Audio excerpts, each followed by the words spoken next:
मंगल पांडेय एक भारतीय स्वतंत्रता सेनानी थे जिन्होंने 1877 में भारत के प्रथम स्वाधीनता संग्राम में महत्वपूर्ण भूमिका निभाई।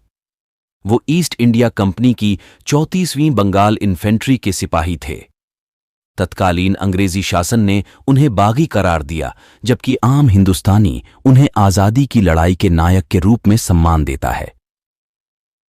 भारत के स्वाधीनता संग्राम में उनकी महत्वपूर्ण भूमिका को लेकर भारत सरकार द्वारा उनके सम्मान में सन 1984 में एक डाक टिकट जारी किया गया तथा मंगल पांडे द्वारा गाय की चर्बी मिले कारतूस को मुंह से काटने से मना कर दिया था। फलस्वरूप उन्हें गिरफ्तार कर 8 अप्रैल 1857 को फांसी दे दी गई। विद्रोह का प्रारंभ एक बंदूक की वजह से हुआ। सिपाहियों को पैटर्न 1830 एनफील्ड बंदूक दी गई, जो कि 0.577 कैलिबर की बंदूक थी तथा पुरानी और कई दशकों से उपयोग में लाई जा रही ब्राउन बैस के मुकाबले में शक्तिशाली और अचूक थी। नई बंदूक में गोली दागने की आधुनिक प्रणाली प्रिक्शन कैप का प्रयोग किया गया था, परंतु बंदूक में गोली भरने की प्रक्रिया पुरानी थी। नई एनफील्ड बंदूक भरने के लिए कारतूस को दांतों से काटकर खोलना पड़ता था और उसमें भरे हुए बारूद को बंदूक की नली में भरकर कारतूस को डालना पड़ता था।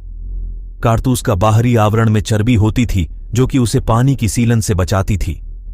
सिपाहियों के बीच अफवाह फैल चुकी थी कि कारतूस में लगी हुई चर्बी स्वर और गाय के मांस से बनाई जाती है। 29 मार्च 1857 को बैरकपुर परेड मैदान कलकत्ता के निकट मंगल पांडेय, जो दुगवा रहीमपुर फैजाबाद के रहने वाले थे, रेजिमेंट के अफसर लेफ्टिनेंट बाग पर हमला करके उसे घायल कर दिया। जनरल जॉन हेयरसेये के अनुसार मंगल पांडेय किसी प्रकार के धार्मिक पागलपन में थे। जनरल ने जमादार ईश्वरी प्रसाद ने मंगल पांडेय को गिरफ्तार करने का आदेश दिया, पर जमींदार ने मना कर दिया। सिवाय एक सिपाही शेख पलटू को छोड़कर सारी रेजिमेंट ने मंगल पांडेय को गिरफ्तार करने से मना कर दिया। मंगल पांडेय ने अपने साथियों को खुलेआम विद्रोह करने के लिए कहा, पर किसी के ना मानने पर उन्होंने अपनी बंदूक से अपनी प्राण लेने का प्रयास किया, परंतु वे इस प्रयास में केवल घायल हुए।